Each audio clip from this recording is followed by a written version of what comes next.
कुछ दिन पूर्व ही गुजरात के पास खंभात की खाड़ी में पानी के नीचे मिले नगर के अवशेष इसे 10,000 ईसा पूर्व से भी प्राचीन बताने जा रहे हैं। कुछ विदेशी विद्वानों ने सिंधु घाटी सभ्यता को मेसोपोटामिया की सुमेरियन सभ्यता से प्रभावित बतलाया है। संभव है पारस्परिक आदान प्रदान की प्रक्रिया में कुछ विदेशी प्रभाव भी पड़ा हो, किंतु श्री हीरा ठाकुर ने सिंधु घाटी की सभ्यता की सांस्कृतिक पृष्ठभूमि शीर्षक लेख में मेसोपोटामिया पर सिंधु घाटी की सुविकसित सभ्यता का प्रभाव बतलाते हुए लिखा है, सिंध के सुमेर और बेबीलोन से व्यापारिक संबंध थे। सुमेर में उत्खनन द्वारा मोहनजोदड़ो वाली मोहरें और मुद्राएं मिली हैं। मेसोपोटामिया के लोगों ने सिंध के लोगों से गणित, ज्योतिष और लिखने और पढ़ने की विद्याएं सीखीं। गणित विद्या यकीनन सिंध से मेसोपोटामिया में पहुंची, जो आजकल इराक कहलाता है, और वहां से अरबों ने यह विद्या अपनाई, जिसका प्रमाण यह है कि अरबी भाषा में अंकों को आज भी हिंदसा कहते हैं, जो मौलिक तरह से सिंधसा है। उपयुक्त विवेचन के आलोक में इस निष्कर्ष पर पहुंचना सर्वथा युक्ति संगत है कि आर्य कोई विदेशी आक्रांता नहीं थे। वे मूलतः भारतीय ही थे, जिन्होंने सिंधु, सरस्वती, गंगा की घाटी में विश्व के प्राचीनतम ग्रंथ वेदों की रचना की और एक सुविकसित सभ्यता और संस्कृति को जन्म दिया। 3. सिंधु सभ्यता राष्ट्रीय सांस्कृतिक चेतना का स्रोत। सिंधु घाटी क्षेत्र और आर्यों के मौलिक संबंध को सिद्ध करने वाला शब्द है सप्तसिंधव। सप्तसिंधव श्री कृष्ण मोहन श्रीमाली के अनुसार ऋग्वेद में आर्य निवास स्थल के लिए सर्वत्र सप्तसिंधव शब्द का प्रयोग किया गया। यद्यपि इन 7 नदियों की पहचान के बारे में विद्वानों में पर्याप्त मतभेद है, परंतु इतना तो निश्चित सा है कि जिसे आजकल हम पंजाब, वर्तमान में भौगोलिक स्थिति में भारत और पाकिस्तान के अंश के नाम से पुकारते हैं, उसी के लिए उससे कुछ विस्तृत भूखंड को ऋग्वेद में सप्तसिंधव कहा गया है। मोटे तौर पर गंगा को ऋग्वेद कालीन आर्यों के निवास स्थान की पूर्वी सीमा माना जा सकता है।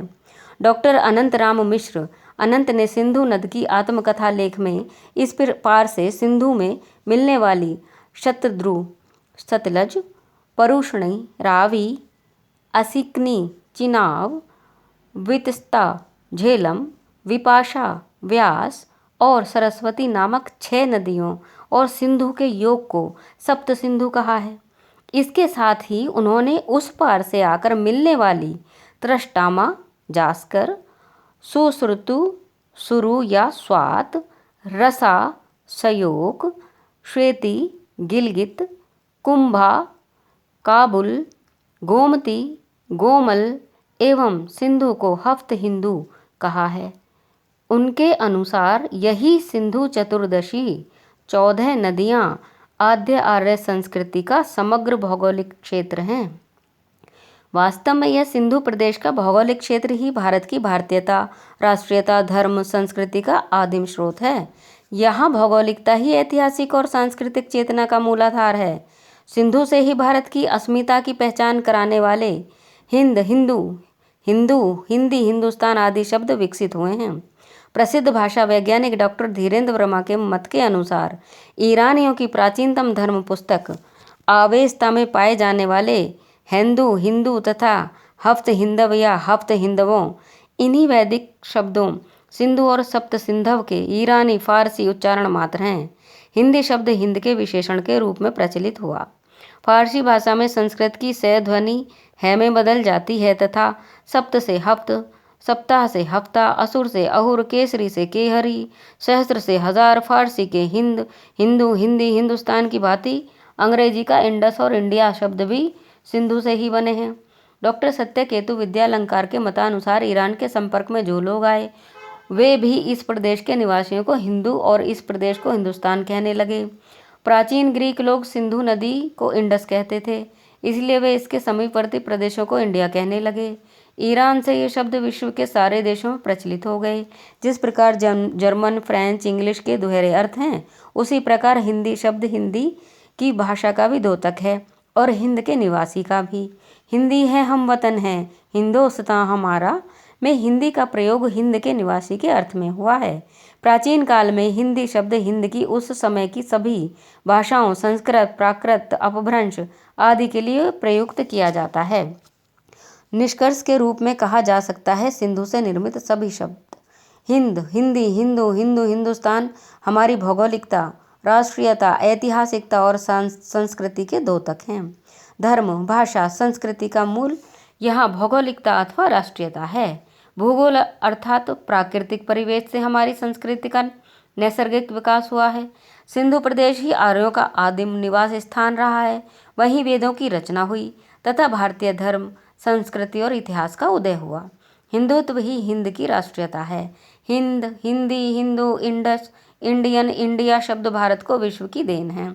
अतः हमारा राष्ट्रबोध अपने भीतर विश्व बोध अथवा वसुधैव कुटुंबकम की व्यापक चेतना समाहित किए हुए है। 4. भारत के विविध नाम और उनकी सार्थकता। भारत।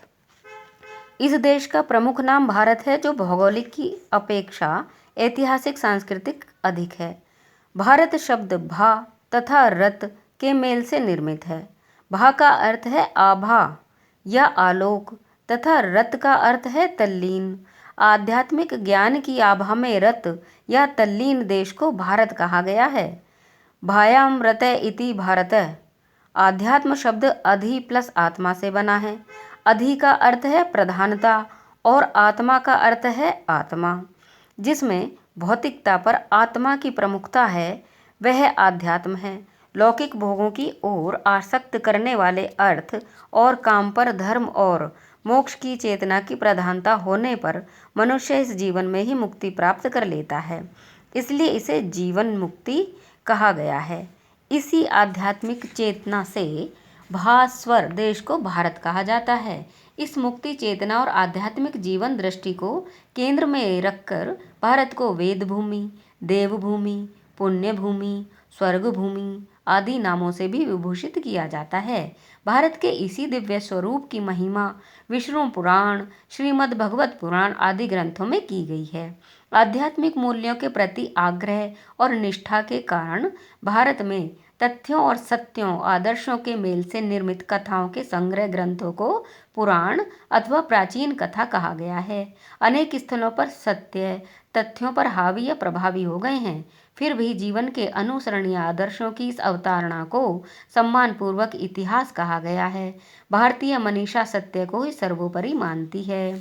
भारत की उपयुक्त आध्यात्मिक व्याख्या के साथ इसकी तर्क सम्मत वस्तुनिष्ठ ऐतिहासिक व्याख्या प्रस्तुत करना भी यहाँ प्रासंगिक होगा।